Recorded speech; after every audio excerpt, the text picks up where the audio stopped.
ओम शांति। सभी सेवाधारियों को कैसा लग रहा है ज्ञान सरोवर? बहुत अच्छा। ठंडी हवाएं हैं? बिल्कुल नहीं जाना आप।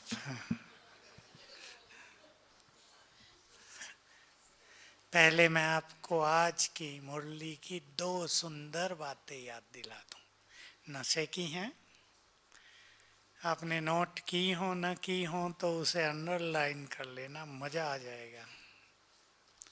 बाबा सुना रहे थे कि मैं जब आया तो लोगों ने विरोध किया, पिकेटिंग की, हड़तालें हुई, लेकिन बाप के सामने किसी की चल न सके। चढ़ा नशा। कौन है हमारे साथ? स्वयं भगवान।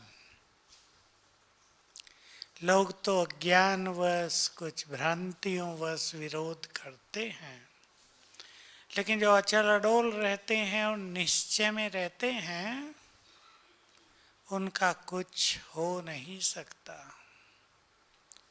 तो भगवान की शक्ति हमारे साथ काम कर रही है। अपने जीवन में इसको समा लें, बस ऐसे ही कि बाबा हजार भुजाओं सहित मेरे साथ है। एक सिंपल संकल्प भी हमें बहुत बल देगा। रोज रोज इसे करने से हमें उसके साथ का अनुभव होने लगेगा और उनकी शक्तियां फिर निरंतर हमारे साथ काम करेंगी। विनाश काल में ये चीज बहुत ही काम आएगी हम सबको। इस एक बात को जीवन बनाना है। दूसरी बात थी पवित्रता के बारे में। तो माताएं बाबा को कहती हैं, अपने से बात करती हैं, एक जन्म पवित्र बनने से विश्व की राजाई मिल रही है, तो मैं क्यों न पवित्र बनूं? अपवित्र बनकर विश्व की राजाई गंवा दूं? बहुत अच्छी है, स्वयं से बातें हैं। मुरलियों में ऐसी बातें आती हैं, उन्हें नोट भी कर लेना चाहिए और सीखना है। बाबा अपनी शक्ति सेना में बल भरते रहते हैं। भगवान को भी कितनी पालना करनी पड़ती है हम सबको पावन बनाने में। पीछे मुरली में आया था ऐसे ही एक रस भरा महावाक्य, मुझे तुम्हें पावन बनाने में बड़ा मजा आता है।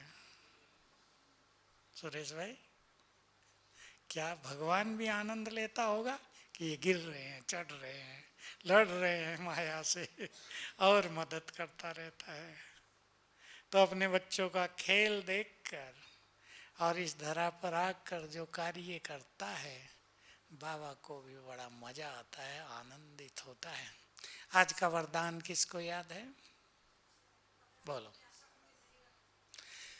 पदार्थों में आसक्ति वाले क्या नहीं बनेंगे? हमें यही तो बात थी असली। नहीं, प्रकृति जीत।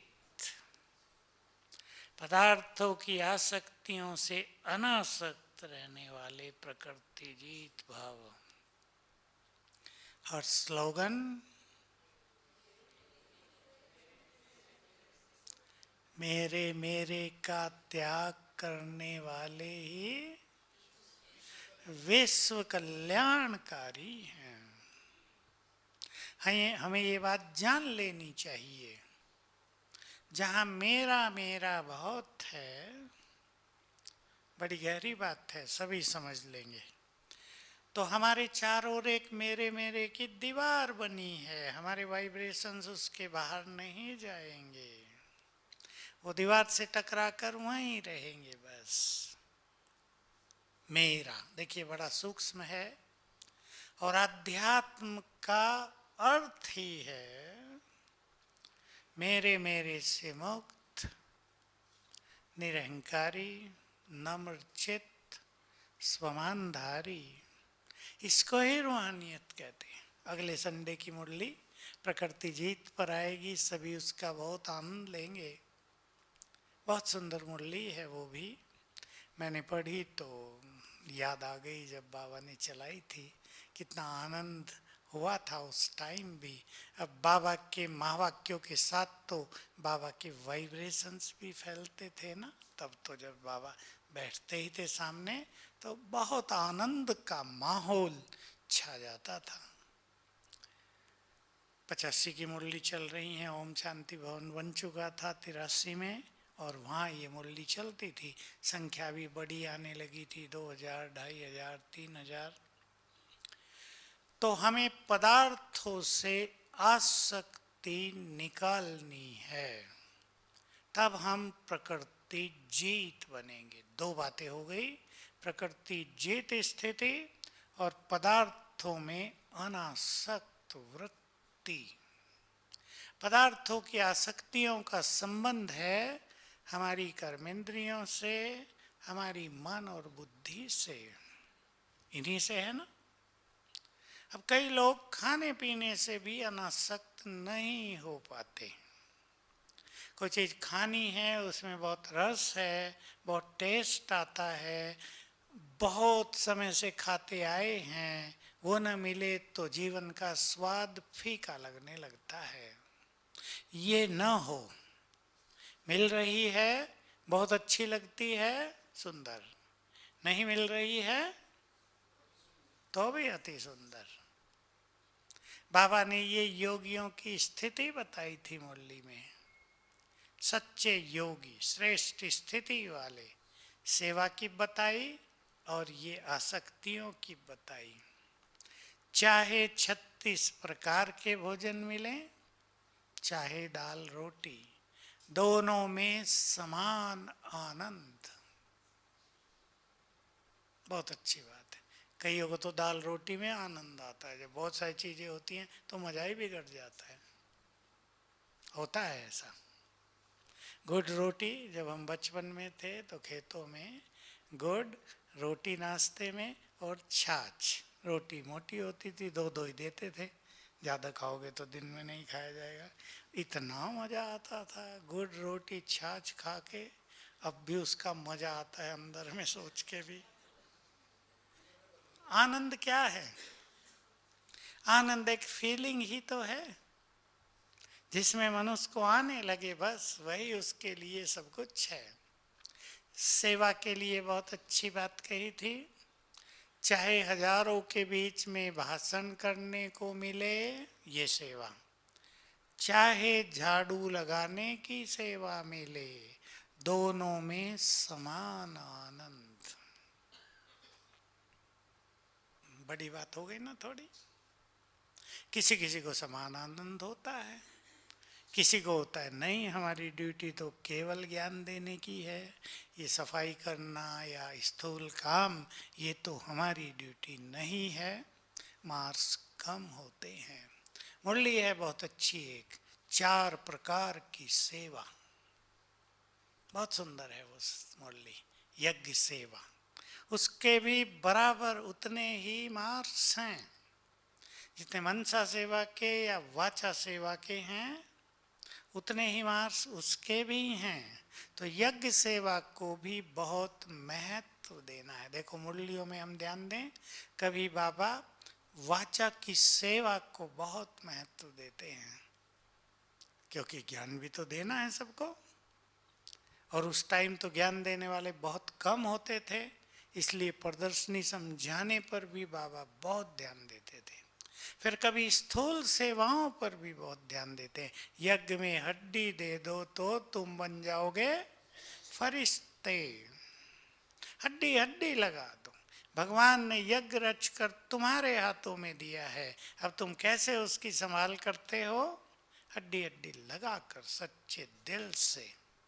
तो हमें अनासक्त होना है। ये कर्मेंद्रिय जीत स्थिति है, और कर्मेंद्रिय जीत बनने वाले ही प्रकृति जीत बनते हैं। चाहे वो आंखों की बात हो, चाहे कानों की। आजकल आंखों के लिए सबसे बड़ी माया क्या है? मोबाइल, फेसबुक, आंखों से ही तो देखते हैं। पढ़ते हैं। हालांकि ये विज्ञान के बहुत अच्छे साधन मिले हैं, हमें वरदान मिले हैं, इनके द्वारा बाबा की सेवाएं भी बहुत हो रही हैं। बाबा ने कहा था विज्ञान के सारे साधन पहले स्थापना के कार्य में यूज होंगे, फिर विनाश के काम आएंगे। तो ये साधन बाबा के काम में यूज हो रहे हैं।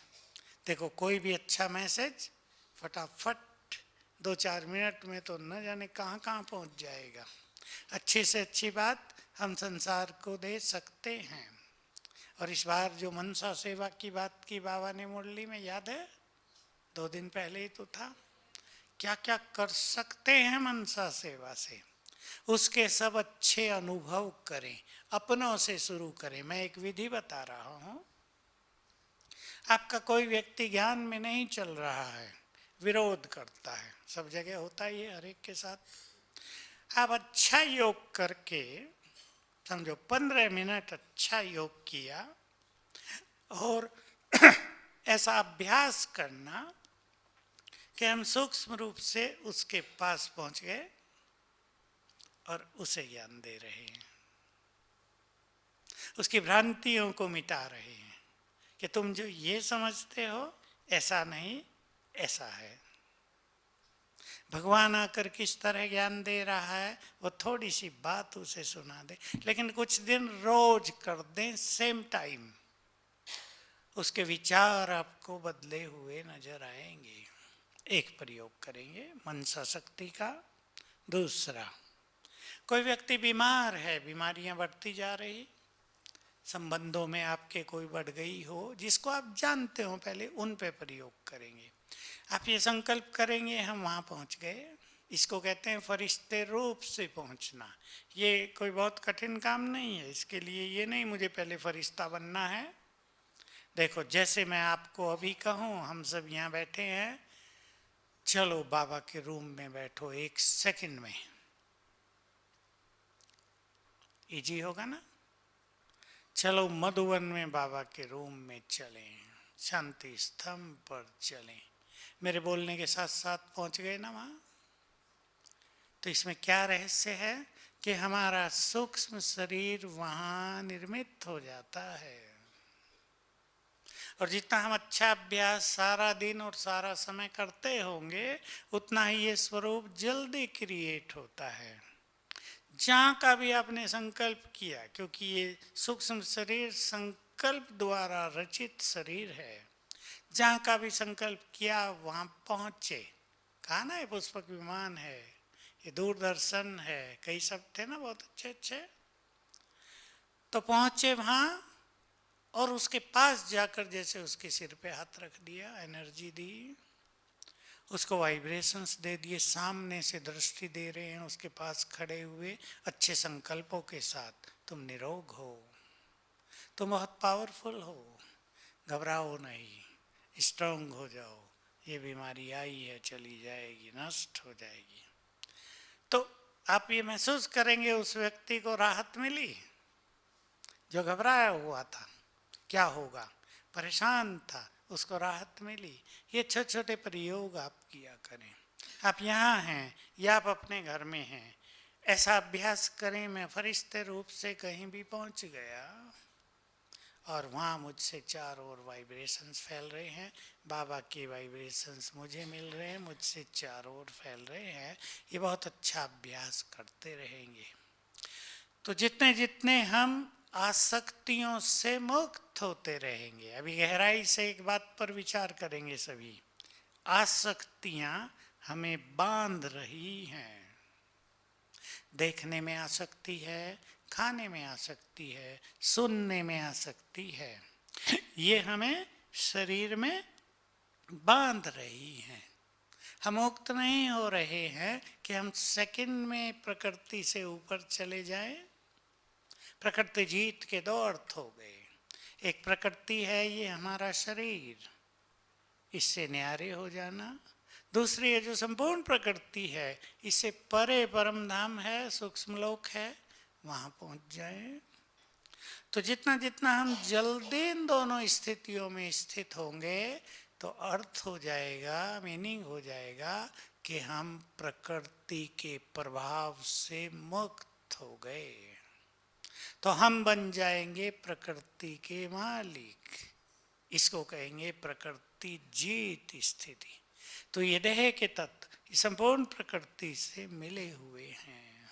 लोगों ने, पहले के ऋषियों ने बहुत सुंदर चिंतन किया है। जो ब्रह्मांड में है वही इस पिंड में है। इसे कहा पिंड और इस सारे को कहा ब्रह्मांड। केवल ब्रह्मलोक नहीं, उन्होंने सारे को ब्रह्मांड का। तो जो इसमें है वही इसमें है। ये अगर हम सूक्ष्म स्टडी करें तो हमें पता चल जाएगा। तो ये प्रकृति इस संपूर्ण प्रकृति से मिली हुई है। एक मुरली में पढ़ रहा था, अभी आप सुनेंगे 2-4 दिन में।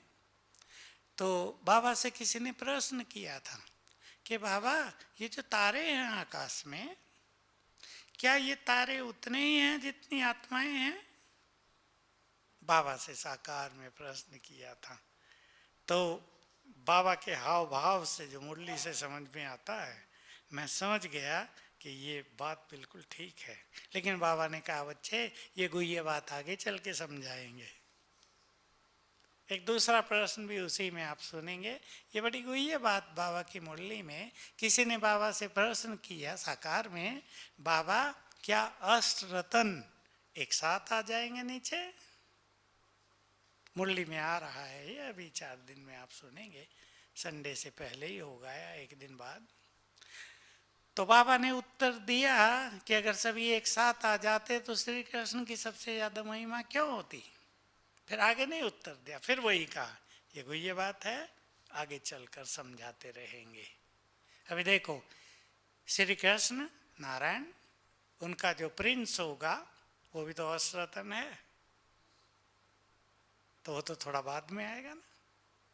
समझो 40 साल या 50 साल तो लेट हो जाएगा ना भाई। कुछ समय में उनका स्वयंवर होगा, फिर कुछ समय के बाद संतान होगी, तो 40-50 साल लेट आए ना। तो ऐसा लगता है कि सभी अश्रतन ये 50-60 वर्ष के अंदर अंदर धरा पर आ जाएंगे। तो बड़ी गुह्य रूढ़ियान बाबा कर रहे थे मुरली में। तो हम इस प्रकृति से ऊपर रहें, ये हमें बांध रही है। आत्मा को बंधन में बांधा ही है देह ने, इसलिए बाबा देहभान की चर्चा करते हैं। इसी से मनोविकारों की उत्पत्ति हुई है, इसी से आसक्तियां और मोह पैदा हुआ है। तो जितना जितना इस देह से हम डिटैच होते जाएंगे, उतना उतना निर्मोही भी होंगे, शक्तिशाली भी बनेंगे, और ये जो आसक्तियां हैं भिन्न भिन्न जगह, ये खत्म होती जाएंगी। आप देख सकते हैं, मैं माताओं को कह रहा हूँ, मान लो आपके पास एक बहुत अच्छी कीमती जेवर है, उसमें आसक्ति तो रहेगी, लेकिन आपका योग बढ़ता जा रहा है, आपकी शरीर स्थिति बढ़ती जा रही है, उसमें जो सुख मिल रहा है उससे वो आसक्ति आप ही ढीली होती जाएगी। देख सकते हैं आप, आपको वस्त्रों में आसक्ति है, किसी को जूतों में होती है, अच्छे अच्छे जूते चाहिए भाई, कोई भी अच्छा नहीं लगता, ये सब अच्छे नहीं है, बेकार है, हमें तो और चाहिए। जैसे जैसे ये प्रकृति जीत की स्थिति बनती जाएगी, इन चीजों में अनासक्त वृत्ति स्वतः ही आती जाएगी। आपको कोई चीज बहुत अच्छी लगती है, पनीर बना तो लोग एक एक गिलास भर लेते हैं, ठीक है, कोई हर्जा नहीं है, खाने में खाएं अच्छी तरह से। लेकिन जैसे जैसे ये स्थिति बढ़ेगी, ये सब हल्का लगने लगेगा कि इसमें कुछ ऐसी बात नहीं है। अनासक्त वृत्ति होती जाएगी, और आत्मा जो इसमें बंधी है, ये कर्मेंद्रियों के रस जो आत्मा को बांधे रखते हैं नीचे, इससे हम मुक्त होते जाएंगे। इसका सभी को बहुत अच्छा अभ्यास करना ही है, क्योंकि नहीं तो विनाश काल में यही चीजें कष्ट देंगी। अब मैं मोटा सा उदाहरण ले रहा हूँ, चाय है, एक नेचुरल सी चीज बनी हुई है, हम लोग भी 2 बार पीते ही हैं। यज्ञ में शुरू करा दिया था बाबा ने। यज्ञ में पहले चाय नहीं पी जाती थी, लेकिन जब पूरा यज्ञ आबू में आया तो यहाँ ठंड बहुत ज़्यादा थी, तो हाल बिगड़ने लगा सबका। तो डॉक्टरों ने राय दी कि यहाँ चाय पीनी ही पड़ेगी। तो तब से यज्ञ में 2 बार चाय पीने का सिस्टम चालू हो गया था।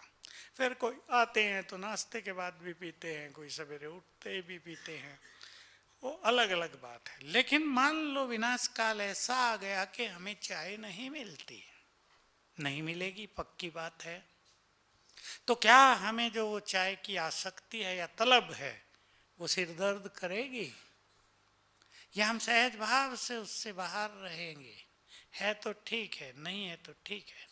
इसमें भी वही गति काम करेगी। अगर हम प्रकृति के मालिक बन गए हैं तो चाय न मिलने पर भी हम बिल्कुल वैसे ही रहेंगे जैसा चाय पीने पर रहते। मैंने एक प्रैक्टिकल सा उदाहरण दिया, चाय कोई इम्पोर्टेंट चीज नहीं है, पर ये स्थिति का प्रभाव होगा, क्योंकि हमारी जो ये प्रकृति है देह, और इसमें जो ब्रेन है वो इन सब चीज़ों को वैसे ही एक्सेप्ट कर लेता है, फिर संकल्प से भी हो जाता है। आप प्रयोग करके देख सकते हैं। एक टाइम आप चाय न पिए या ख़त्म हो गई, मान लो आप संकल्प करें मैं चाय पी रहा हूँ, संकल्प से पी ले, आपको अनुभव होगा कि तृप्त हुए। विनाश काल में ये अभ्यास भी बहुत काम आएगा।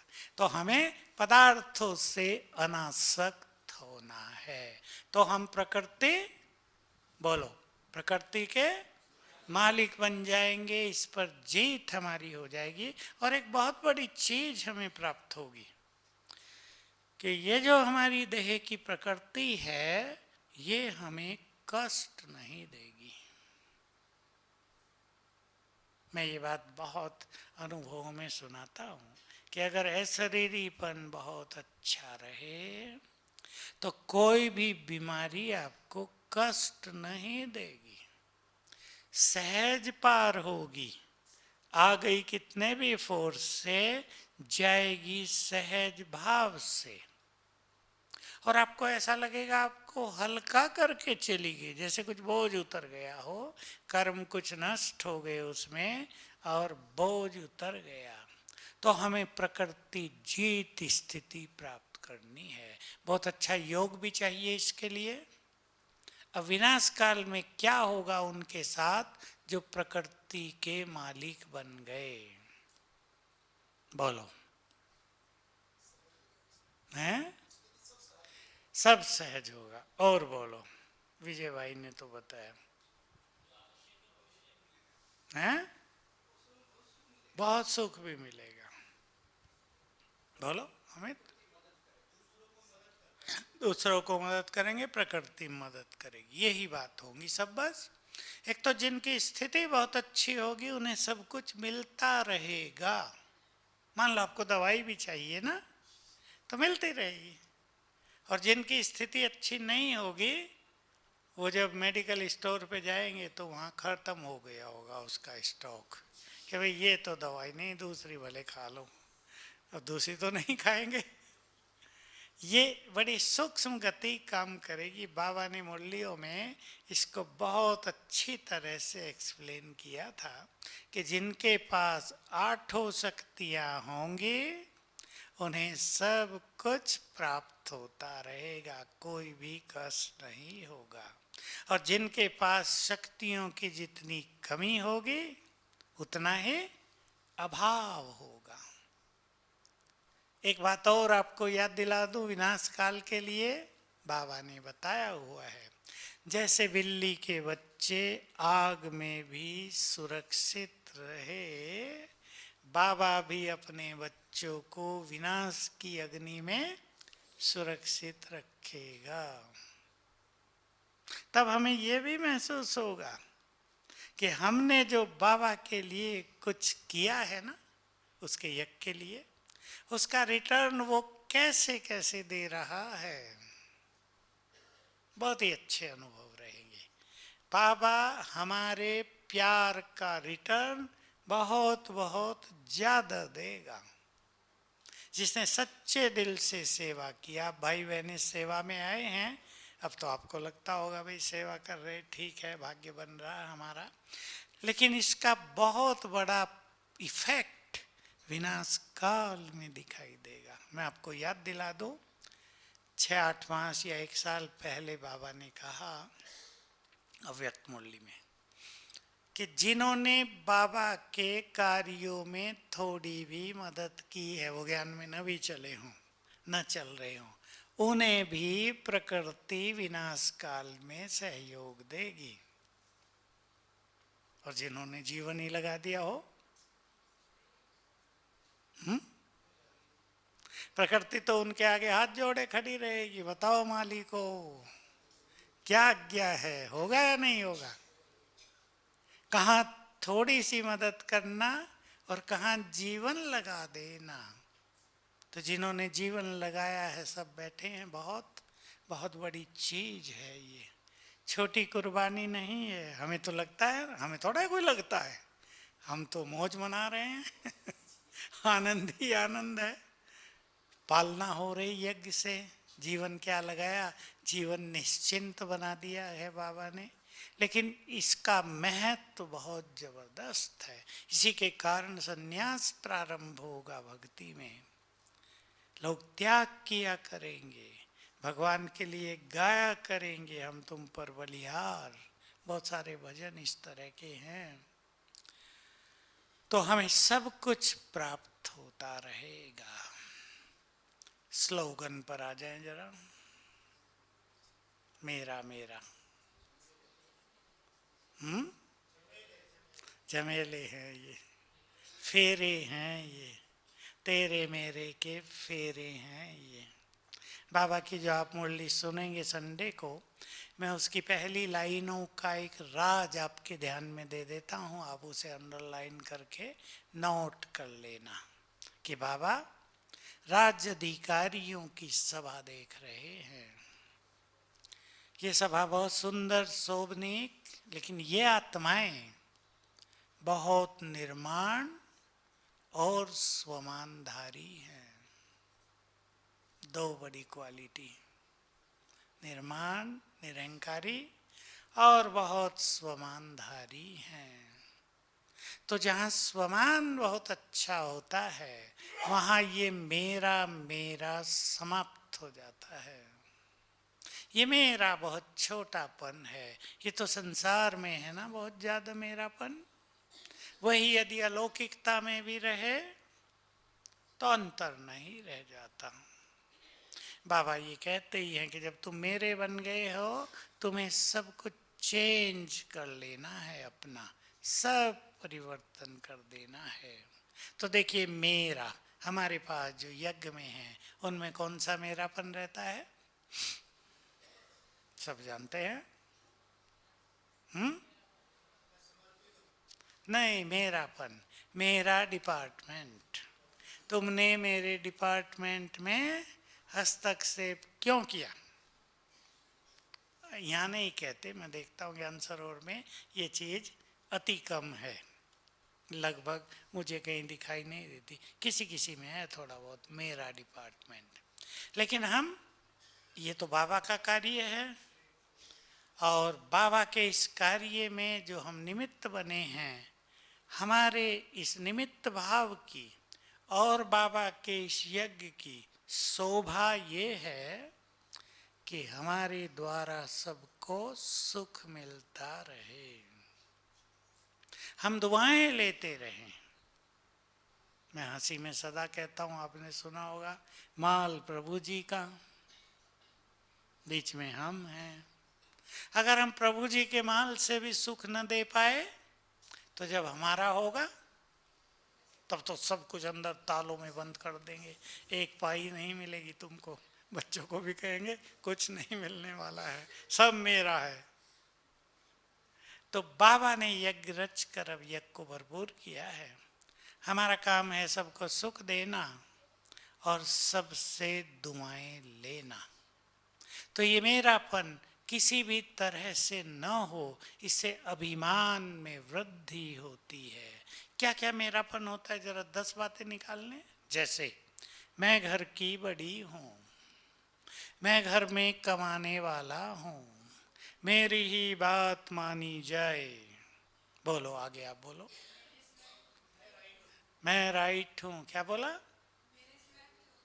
मेरे सिवाय कुछ होता ही नहीं, तुम क्या जानो, तुम तो कुछ नहीं करते।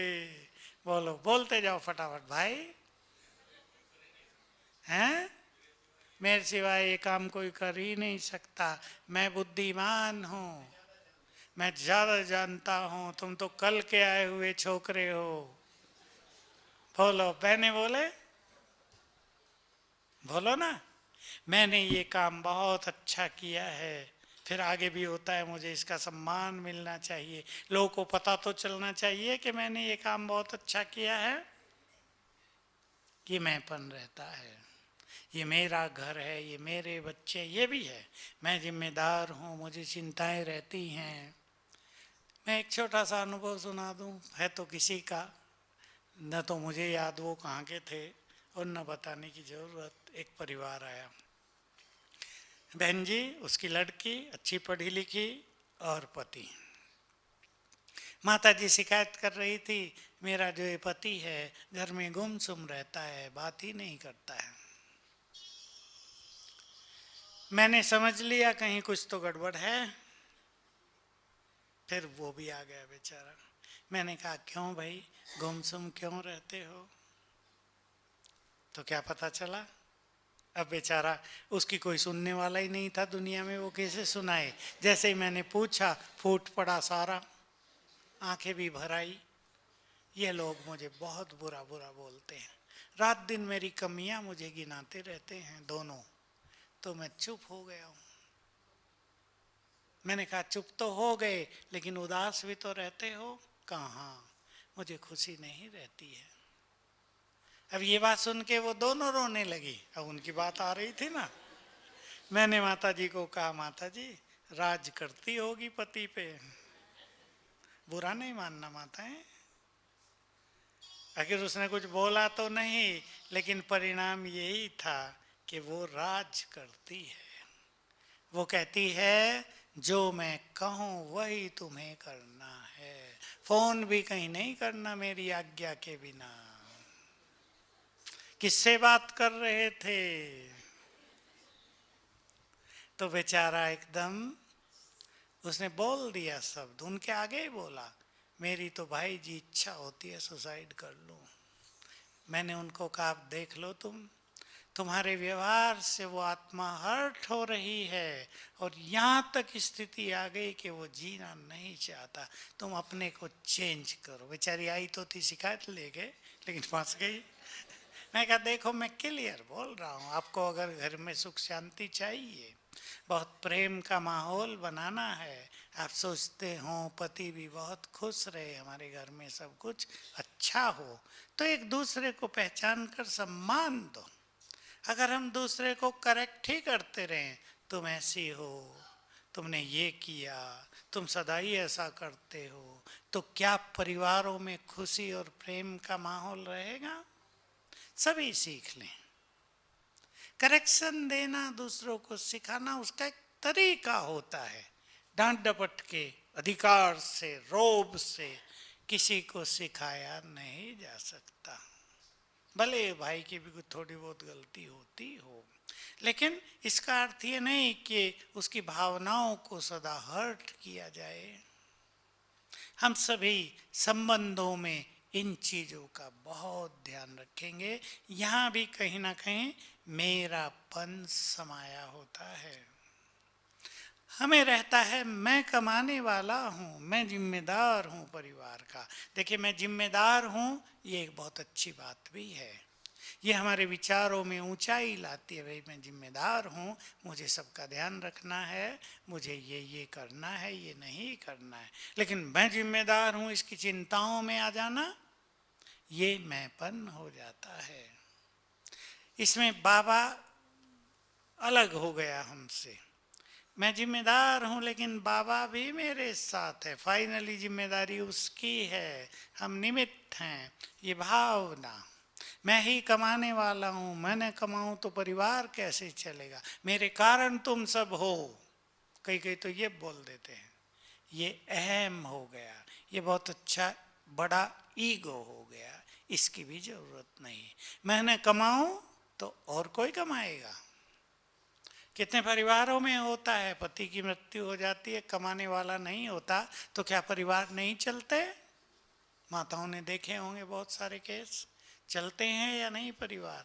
चलते हैं। क्यों? सबका भाग्य अपना अपना है। न जाने आपके घर में कौन भाग्यवान आत्मा आ गई हो जिसके कारण सब खुशहाली हो। कमाने वाला भले ही एक दिखता हो, लेकिन न जाने किसके कारण हो। मैं आपको सेवाओं के फील्ड की एक सूक्ष्म बात सुना दूं जिसको कोई जानते नहीं है। मैं सब जगह जाता हूँ, इंचार्ज बहनें अलग हैं, लेकिन मुझे कहीं कहीं दिखाई देता है इनकी सेवा की वृद्धि इनके कारण नहीं, इस छोटी के कारण है, क्योंकि वो बहुत पवित्र आत्मा उनके सेंटर में है। उसकी स्थिति बहुत ऊंची है, उन्हें पता नहीं इस बात का, लेकिन वहाँ सेवाओं की वृद्धि इनके कारण है। अभी मैं एक जगह गया, ये बात भी मुझे आपको सुनानी है, बहुत सुंदर बात। तो वहाँ बहुत भाई बहनें सवेरे योग करने ही आ जाते हैं 4 बजे, कम से कम 100, 4:15 बजे तक 200, 4:30 बजे तक 500।